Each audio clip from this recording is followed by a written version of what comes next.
Riverside.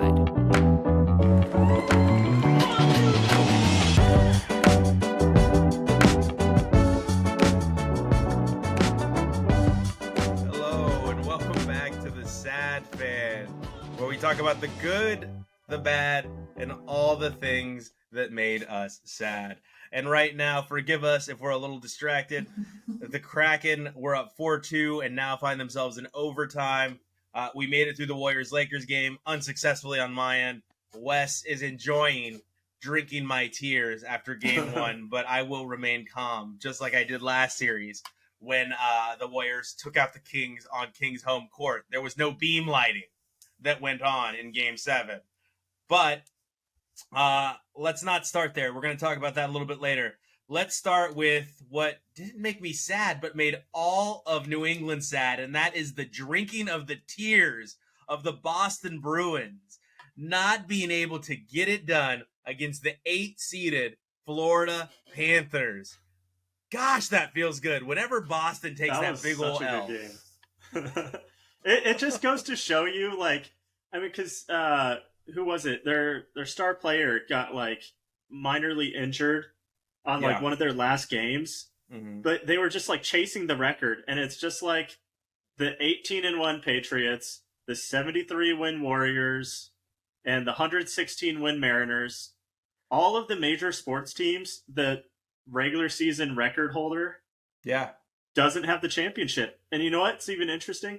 The New England Revolution, the MLS New England team, also has the record for most wins in a regular season, and they didn't win it either.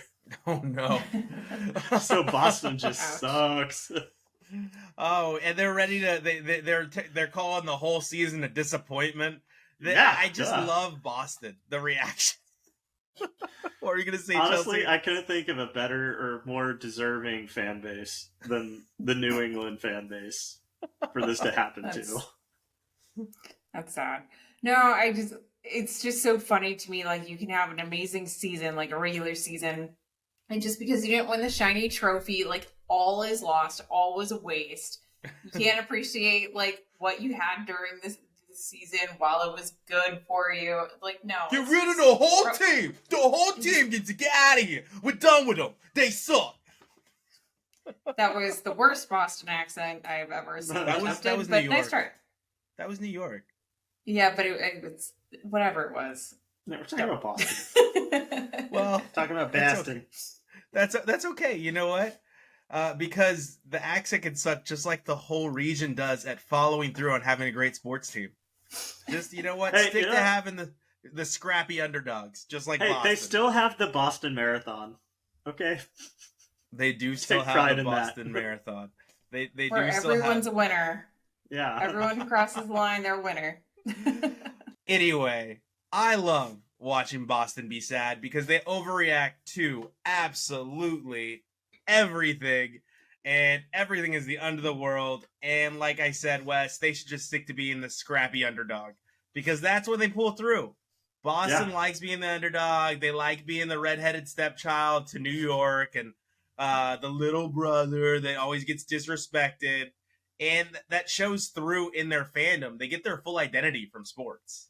They're definitely good at playing the victim game. The victim game? Yeah. The victim card. The only time that I've ever rooted for them was the first time they won the World Series since 1904 or whatever it was. How dare you, first of all. When they were oh, we haven't won it. I was oh, it's kind of nice to see that the Red Sox win it, but... I don't... You know what? I'm going to go to Chelsea because I don't want to hear anyone ever be happy that Boston doesn't have to suffer through their sports fandom. So, Yankees fan... Sorry. I'm sorry. That's worse than the Red Sox. I will root for the Red Sox over the Yankees any day. That whole East Coast bias thing is very real, to be honest, for me. And I think that we overvalue a lot of teams from the East Coast, and we give like Notre Dame gets a lot of flowers for things that they were able to do, and the Kraken just hit the goal. Sorry, I was very excited. I slammed. Look at the only Kraken fans in the whole arena. I had to find the one camera shot of the only Kraken. There was no one else there but those two Kraken fans. Oh, hell Oh, yeah. yes. Good for them. Oh, Texas, my second favorite state to drink the tears of. All right. Quickly becoming my first. That's recency bias. That's because you live there. You have to deal with it right in your face. Right and as a Mariners fan, it's got to hurt. 4 out of 5 road games now in the playoffs. Yeah. Wow, what a game! I was trying to avoid talking about the Seattle Kraken. That's why I was talking about Boston Bruins, because I didn't want to jinx it, Wes. I didn't want to jinx it. I just that was dirty. I just wanted to let it play out while we were watching. So for the audience, you're gonna get this probably this afternoon or tomorrow afternoon if you're in the States. And it was just what a perfect deflection, a perfect setup right in front of the net. Oh wow. Making Dallas's defense look silly. What a shot! Wow, just 180 no scope, looping, right? That was a looping shot. He literally just Chelsea. I don't think you're watching it, right? No, I'm not. So he had his back to the goalie, and then he just got the puck, and then he immediately 180, shooting it as he was turning, and the puck curves around the whole Stars defense. Yeah, you have 4 defenders facing where he is, and the puck just magically finds the one gap where no one is. So, perfect. Oh, that was awesome. They're so happy. And Wes, like I was telling you as this game was playing out, I think it would be so harmful to the psyche, the morale of a team to give up a 4-2 lead in the third period. Mm-hmm. So I really hope they're able to win so that doesn't happen, right? And sure enough, they were able to pull it out. So now we've got the Kraken winning, and then we've got the Panthers won earlier tonight. Yeah. What is happening? Can't stop the Lakers, the 7-seeded Lakers beat my Warriors. Sports is nuts right now. Everything's going absolutely crazy. If the Kings can't dethrone the Warriors, then the Kings got to do it. Okay, then the King has got to do it. Gotcha. Not the Kings. The Kings got to do it. Okay, understood. Yeah, I disagree. So he's our savior. He's our Messiah. Okay, he's gonna put this stupid team out of its misery. Why is it a stupid team? Bury them for good. And they'll never recover. Last week. Go back to the basement where you were for 50 years. Get out of my sight. I think you're just bored with greatness. I think you're tired of a decade of greatness, Wes. Mm-hmm. 4 championships over the course of a decade. And you can't handle it because the only reason Portland exists is because of the Portland Trail Blazers, who have done nothing for that city. Except for... The only reason Portland exists? It's not the weed. It is also that helps. That helps. And I think Portland also legalized a psilocybin, right? So now they've got Oregon. The mushrooms in Portland as well. I mean... There's a lot going on with Portland. They have really good strip clubs, apparently. I think they have the most... They have the most strip clubs per capita. Yep. Trying to avoid the strip club conversation. More than restaurants. Is my favorite to not dive into it, but good for them. You know what? Everybody deserves to make a living in their own way. There's that type A that I love about you, Wes. What? It's not like it's right in their face. You are Vince Vaughn in the movie Old School, where you're around a bunch of kids and you're like, yo, earmuffs. And you just drop every bad word.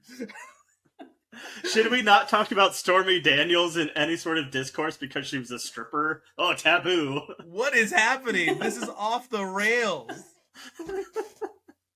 Where did that come from?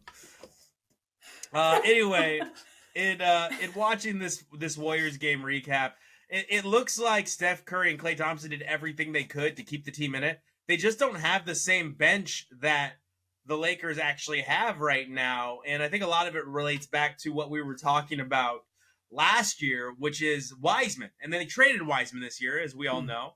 And they didn't get anything back for them. And that's such a waste of the 1 second pick. It's so rare in the midst of a dynasty to have a second pick overall and to blow it so bad. Because LaMelo Ball, yes, he was injured this year, but in the years that he had played leading up to this year where he got injured, he clearly looks like the best player in that draft.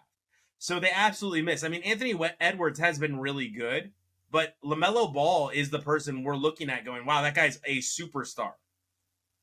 So after we talk about that and we talk about basketball, we also had the Knicks win tonight. And, the Mecca, everybody, it's the Mecca. Like, I'm so tired of that. Like, when you haven't won a championship since the 70s, like, shut up. But I understand how important basketball is to that town that just needs everything. They really needed the Rangers to win, too. And they did. That worked out. People were like, oh, it's going to be such a great game. 4-0. So, it is very interesting that they won tonight, right? They're 1-1 in a series that's actually a rivalry. Knicks Heat is actually a rivalry going all the way back to when Pat Riley left New York for Miami. And we'll always have the image of Jeff Van Gundy hanging on to Alonzo Mourning's leg as that fight breaks out on the court. And that will never leave us. That will be something we always get. But do the Knicks have a chance? Because they had to let Jimmy Butler had to be injured and not play in the game for them to beat the 8-seeded Heat. So do you guys actually think that they even have a shot in this series? Yeah. Yeah, wow, that was fast. It's the playoffs. Anything can happen. Bruins, Panthers, there you go. I mean, anything can happen. And the Heat are an 8th seed, so. Okay. You don't think the Heat are the better team, though? I think it's a pretty evenly matched series. They're both pretty bad. Yeah, they're terrible. They're trash. Like, I don't know. I don't find their games interesting to watch, like either team. I don't feel like there's anybody who's out there doing anything special. I think it's just kind of boring basketball, which I mean is great. Sometimes, that's what it takes to just get in there, play the 4 quarters and get out and call it a day. But like, there's nothing like of a highlight sizzle reel or anything like that on like when you're looking, it's just here's the guy shot the ball, it went in. I will say though, I mean, the way that the Heat took care of the Bucks was really impressive. Mm-hmm. I mean, Bucks were like the best team in the NBA like all season. Giannis didn't play in 3 of those games though. That's true, which sucks, but it does suck. It does suck to not see one of the best players ever, and it is ever. He's definitely a top 100 player to ever play in that league. Not get to play in the series, and then they lose, so you don't get to see him as much, right? No. But yeah. I'm just curious. You mean that Jalen Brunson doesn't get you out of your seat, Chelsea? Like you're not getting up for Jalen Brunson? No. No? that's so sad. The other thing too is that also just that it has been a very hectic last few months for me, so I haven't watched a whole lot of basketball this season, and which I normally am like pretty tuned in during basketball season. I'm usually like at a bar watching like every game that's on, but it's just really when I am watching, Sports Center and stuff, they just kind of gloss right over everything that's happening. I just feel like there's not been as much coverage of just generally the East this year. And we talked about like the East Coast bias, but I just feel like they really have been like, it's in terms of like the media coverage, everything's kind of been more on like what the West Coast teams are doing as opposed to what's going on the East. It just kind of feels like slim pickings. And then every once in a while, like, oh, like here's great players, something like that. But the actual in-depth coverage has really been limited to a lot of talking about, LeBron and a lot about Steph Curry, a lot of just. That's because they're not named Julius Randle and RJ Barrett. The usual suspects. You really think the whole world's gonna get up for those two? Like, oh, that's my boy, Julius. I mean, like, it's weird how we've anointed Jalen Brunson into this superstar status when he was holding Luka Doncic's towel. Until he played for New York. All right? Like, yes, he's a very good player. And sorry for the shade, Jalen Brunson. But he's not a player that we should all be rallying around like, man, I can't wait to watch Jalen Brunson play. Like, no. Julius Randle, no. RJ Barrett, no. Even on the Heat, like, Jimmy Butler's really the only player where I'm like, I'd really like to see him play. No one else on the Heat I'm, like, clamoring for, if that makes sense. Especially since Tyler Hero broke his hand. right? So they're just playing team basketball. Eric Spoelstra is going to go down as one of the best coaches ever to coach. For sure. Oh, yeah. Right up there with Popovich. And I don't think he gets the same credit that Popovich gets. Go ahead, Wes. Oh, yeah. Well, I was just going to say, Spoelstra, most people credited, his first, the championships he won with Miami to Pat Riley and LeBron. He gets, almost no credit for those. Yeah, and all he does is take underwhelming teams to the playoffs, underwhelming teams far into the playoffs, right? And what's interesting is I know there's going to be a player that never plays, I think, for the Heat. And his name's Dillon Brooks. And under no circumstances will he be returning to the Grizzlies. None. No circumstances. Not just oh, hey, we're releasing him or we're not going to renew his contract. We are never signing him ever again, no matter what happens, not even for $2. They're basically just sending a signal out to the league. Do not sign him. He is cancer. Yeah, they have nuked him. They have tagged him as radioactive. He is going to have a lot of problems. And it's not clear because there's no definitive reporting if there's been something more in the locker room that's been happening other than, his trash talk to the press.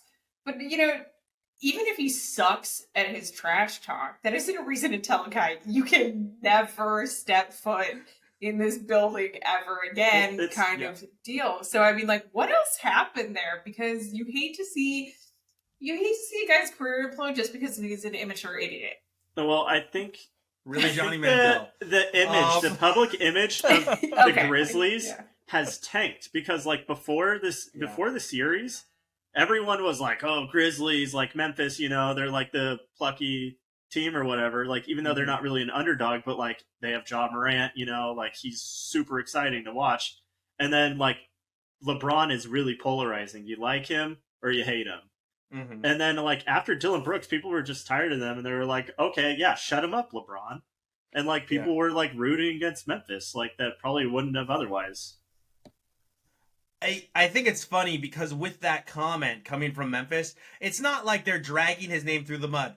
They're telling him like a toddler, hey, go sit on that bench while we make some mud. We're going to make some mud, and then we're going to take you off that bench, and we're going to drag you physically through the mud, and then we're going to hold you up like a giant billboard and be like, he's the reason everything went wrong.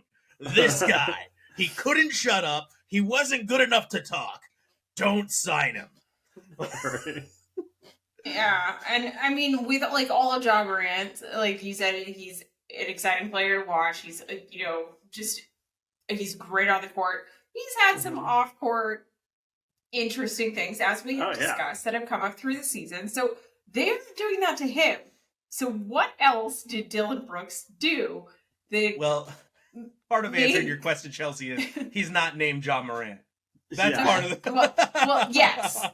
I understand. He's not selling millions of dollars in jerseys. And tickets just to see him play. No one ever has been like, you know what, I'm going to go see this Memphis Grizzlies game. I got to check out this Dillon Brooks guy. No one said that. Nobody's ever said that about anybody named Dillon. I'm going to go watch Dillon play. Yeah. Unless his name is Bob Dylan. Yeah. No one's ever done that. No. Guys are mean, man. I'm sorry to step on this guy while he's down, but he kind of did it to himself.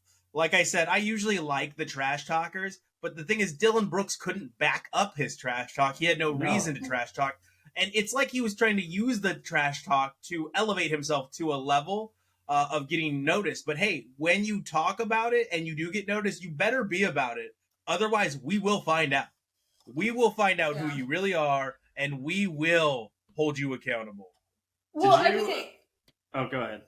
Oh, I was just kind of going on a little bit of a tangent here, but this is kind of the issue that we have. I'm going to just say, as a millennial looking at Zoomers, they're willing to do anything to get the clicks, to get the views, to get the attention. Mm-hmm. And sometimes it really backfires and it does not go, it doesn't hit as it was intended to. This guy just came off ridiculous. But another character that's totally like this, who got, TikTok famous, and then it all kind of blew up for him, would be Levis. His draft stock tanked. Sorry. Like, one more thing on the LeBron Dylan thing. So I don't know if you saw, but it was like a professional lip reader. They deciphered what he said to Dylan before Game 3. He said, "Just to let you know, you caused too many problems. Your crazy ass is doing nothing but fooling around. You know nothing. You ain't ready for me. Make some shots. Do your job." That's what LeBron said to Dylan. Exactly. Like, he's such a dad. Yeah. But LeBron and I are only a couple of months apart in age. And so I can actually kind of understand this. And this is what I'm saying. Like, the millennial looking at Zoomers, like, what you do on the internet, and even though it might generate clicks and stuff like that. Chelsea's like on them interwebs. The World Wide Webs. Not that old. Jesus, guys. Do you guys still use Internet Explorer? The AOL discs. No, if I still got my Netscape navigator. Oh, yeah. So go ahead, Chelsea. What you do on the internet? Sorry, Chelsea. But I'm just saying that, like, it reaches, like... Sorry, I lost my whole train of thought. Thanks, guys. No, you were saying you can relate to what LeBron James was trying to, the message he was trying to convey to Dylan Brooks from this age group to the Zoomers age group. Basically just is saying, like, hey, like, what you do on the internet, like, first of all, the intended recipient received the message, didn't like it, and there's just no, like, when you say things like that, there's just, if you can't back it up, you just look stupid. And so things like you get cut from your team really publicly with a really aggressive get GTFO message. Well, he wasn't even cut, Chelsea. He's just an unrestricted free agent, and they were just literally, as he hits the free agency market, they were literally like, no one sign him ever. Yeah. So, I don't know. I just hope that, like, this kid... And yes, he's a kid. It just gets some help and, like, get some support from, like, people who knew him throughout college, people in his family, whatever, and just help him make some better decisions, because he's just completely immature and needs a little bit of help. Needs a little PR cleansing. Maybe Dana Altman can talk some sense into him. Yeah, I think what LeBron is saying is, it's not just that, it's you don't have an identity. In that sentence is what LeBron's saying. Like, you couldn't even lean into it when you did say it. Like, second you got your feelings hurt, the feelings were hurt, you ran away and you couldn't do anything. I'm so scared of you, LeBron. Like, that's what he did. He was like a little baby. The second, oh my God, everybody's being so mean to me. Okay, shut up. That's the world, Dylan. You literally got what you asked for. Like, you didn't know what you were asking for, but that you got what you got after you said what you said. Like, actions have consequences. And this is, like, what I'm trying to say is, like, if you throw something out there, you have to be able to defend it because it's public. And he just couldn't. He just melted down. And I think that's where you were leading us here with the NFL draft and levies. With Will, we got a lot of reports that he was coming across as arrogant. And Chelsea, where were you going with that as far as players needing to back up some of the things that they've said? Well, I was just saying that people who are out there just doing things for the attention, and this is kind of where I'm more drawing the parallel between them, just doing it for the attention, just doing it to, like, raise their name and profile, but not doing it in a way that is actually beneficial to them or their personal branding or anything like that. Just, saying stupid stuff about LeBron, pulling, like, these weird food stunts. Like, yes, all of a sudden... Bananas and mayonnaise. Yeah, all of a sudden a million people know your name, that didn't know it yesterday, but is it actually beneficial for them to know your name? It's not. And so then you get these, like, crazy stories, because also you've got the media outlets also looking for their clicks, who are saying, like, oh, Will Levis might actually go first in the NFL draft. Nope. That guy was all alone on his little couch with his family all night, looking real sad and saying some real chippy stuff to the reporters that were running by. but we did see where he got his arm from. His mom is ripped. Did you see his mom? No. She is yoked up. She got those biceps and triceps. Like, that's where he got. It's not from daddy. His mom's got the arms in that family. Now I gotta look this up.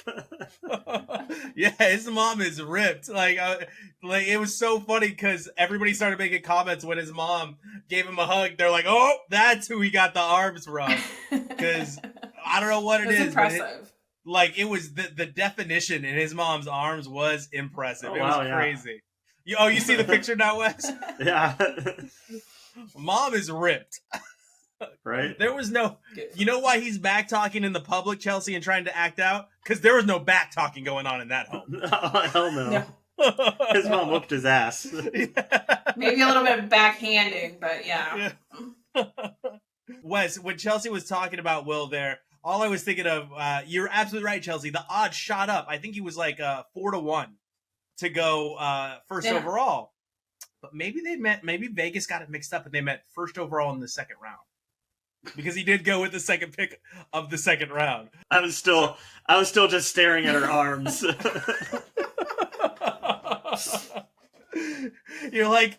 Wes is over there like looking up her workout plan. What is her workout plan? He's gonna How much does she curl? Yeah, ma'am, like what's your arm day look like? Can you give me a day in the life? I'm just trying to get like you when I grow up. With that draft, I think actually what ended up happening though is Levi's didn't have a great season this year. I said on the podcast I thought he was probably the most physically gifted out of the quarterbacks in my personal opinion. I thought he had a lot going for him, but I do think because he slid, he found himself in the best situation. As did a lot of the players in Seattle, and Geno Smith now finds himself in a great situation. You two are both big Seattle Seahawks fans. What did you feel about this year's draft? Okay. I think we got the best wide receiver in the draft, and he's a monster. I watched him tear it up at Ohio State, and that dude was unstoppable. I remember one game. I can't remember who it was against, but it wasn't a bad team. I think they were like 8 and it was like an 8-win Big Ten team. Mm-hmm. But he was unstoppable. Like every time he was like 5 yards in front of the defender, and it was just like wide open touchdown. Like every time. Oh, you're talking about his 3 touchdown game? I think he had more. Might have been. Okay. But it wasn't this year, it was the year before that. Yeah, no, he was injured this year. Yeah. And then Devin's going to be good too. I mean, it was a great draft, I think. I'm still not sure why we picked a running back in the second round, but whatever. Chelsea? Yeah, I mean, I give it a great grade. Like, I think it was pretty of what was available when it was available. I think that they didn't reach it too much. They really were thinking smart about like what they actually need and what's going to work well with their existing offensive schemes and who they can bring in. Yeah, all of the commentary that I've seen regarding what the Seahawks did was that it was a great draft. I think that maybe Philadelphia is the only team who did maybe a little bit better, only because it was just so interesting and kind of weird to watch it happen live. Yeah. I will say this before we talk about the Eagles, though. Geno Smith has no excuse now. He has 3 of the best weapons in the NFL, probably like the best trio of wide receivers. So if he can't get it done this year, then there's no excuse. No, hold on. That's totally not fair. I would say he has no excuse like next year, not this year, because they've only got a few months to like get it. Yeah, to get into the I think system. his contract's only 3 years, isn't it?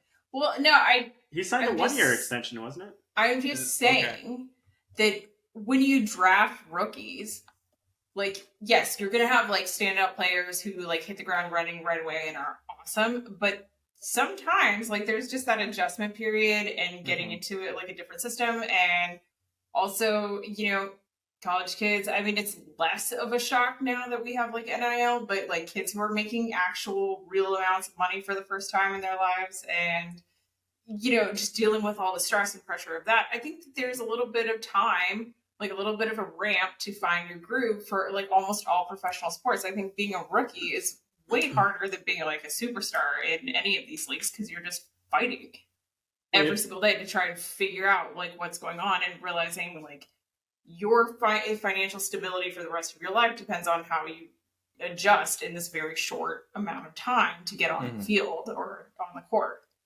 So here's my thinking: if Geno doesn't play like a quarterback capable of winning the Super Bowl this year, they're going to draft a quarterback next year. And next year is a very strong quarterback class. Go ahead, Chelsea. Yeah, I was actually kind of surprised that they didn't just pick someone up this year in one of the later rounds, in the second or third round. But for that very reason, just to kind of like backfill a little bit and get some more depth on the roster. But there's still trades are possible. Lots of things could happen. Who knows? Or they just plan on picking someone up next year too, like my brother said. But either way, like I think that the Seahawks did a pretty good job, and the Raiders had me really scratching. And you warned me in advance, but it was still weird. It was still weird. It was like the picks came out for the Raiders, and it was just universally like panned by everybody. Everyone was it was a C, yeah. All the grades I've seen is a C draft, and I think the reason they got a C draft is because they did draft essentially, except for the back half of the draft was very confusing. The first 3 rounds, they did draft what was the best player on their board, except for that round 3 pick. Now I can't think of his name because I didn't prepare for the third to talk about the late rounds.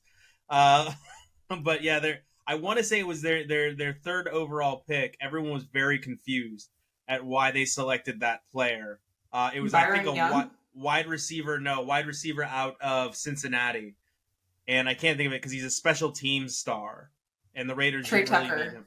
Yes, yeah, that was the one where everybody was like, I don't understand where this pick came from, but with Wilson, I mean, we got it. They valued the cornerback out of Illinois higher than Christian Gonzalez, and even apparently Joey Porter Jr. was another player that they really liked, but he went first overall in the second round. I really liked Jerry Porter Jr. I really wanted, Joey Porter Jr. Raiders slip there. Jerry Porter Jr. was a different player that played for the Raiders. I really like Joey Porter Jr. in this draft as well.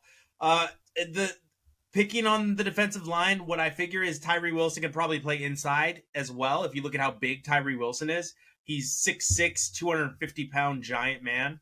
So I think they can move him inside with Max Crosby. They can move Chandler Jones inside. They could really play around with that defensive line. Yes, lots of head-scratching picks when it came to the quarterback position, but their tight end was considered a head-scratcher as well because they have O.J. Howard, and they picked up Austin Hooper, and now they have Michael Mayer. But I will say this, he was my favorite tight end in this year's draft, whereas lots of people like Sam Laporta out of Iowa who ended up going to Detroit. With the Raiders, I couldn't be mad. It's like you said, Chelsea, you said scratchers or pan picks. I wouldn't pan them, but I would just sit there and be like, okay, like it's not like terrible, except for Tucker. Probably he's a great player, but shouldn't have gone where he went. We could have gotten him in the late round. But a lot of it was just kind of, hey, we're just going to take the best player on our board. We're just going to take the best player on our board, regardless of need. So they didn't reach for anyone, and I guess that's a plus. But everything with this regime remains to be seen. They had a terrible year last year. I told you guys already last week, I don't have any faith in them. I think they're going to go 4-13 next year. I think they're going to be terrible. I do. Everyone that asks me about it, I will tell you, you cannot win an NFL football game without a secondary. Sucks. Yes, I agree with that. Like, it doesn't matter, though, because you don't have a secondary.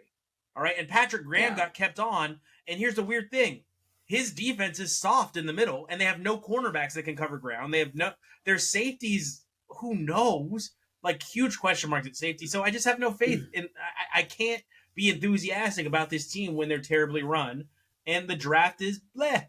Like, it's just bland. It was a bland draft. I mean, I hope Tyree Wilson works out. I hope he's great. But there's a lot of questions on his speed off the edge. However, I think the best draft is something that you alluded to, Chelsea, and that's in Philadelphia.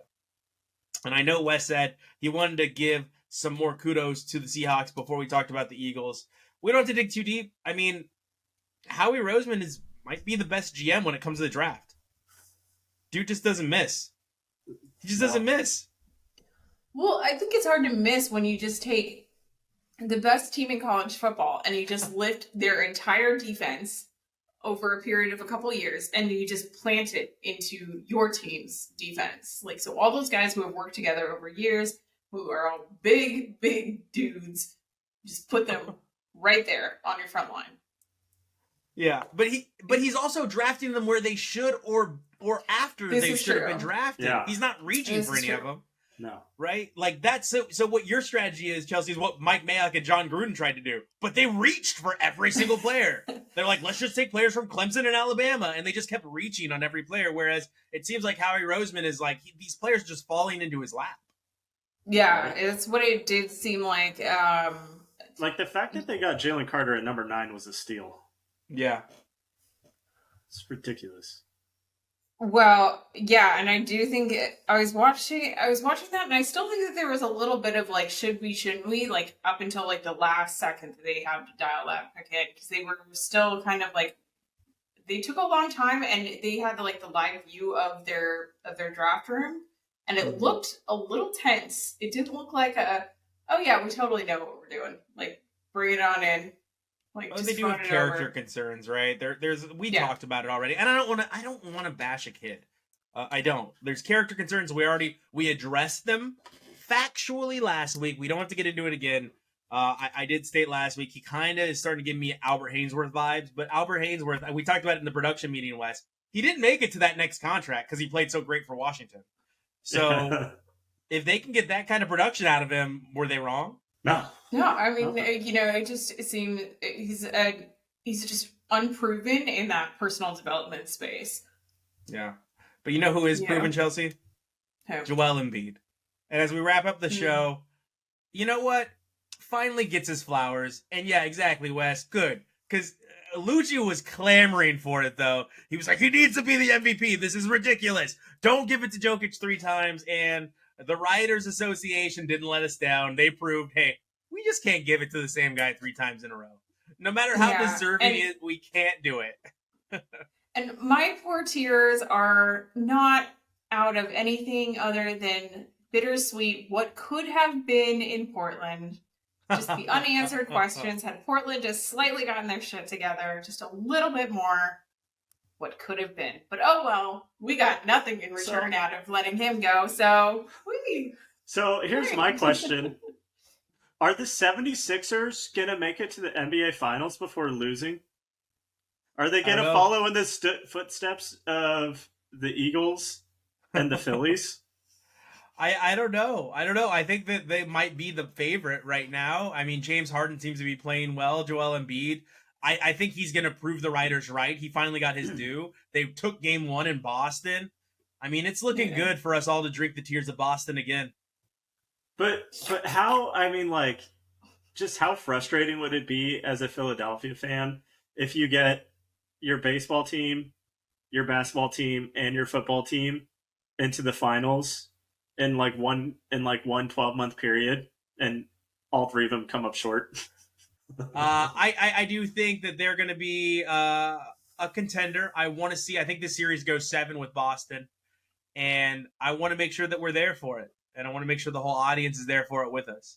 So as always, we appreciate you joining us this week. Chelsea, we're going to miss you next week. So we're going to make sure we do our best. And Wes, we might miss you next week.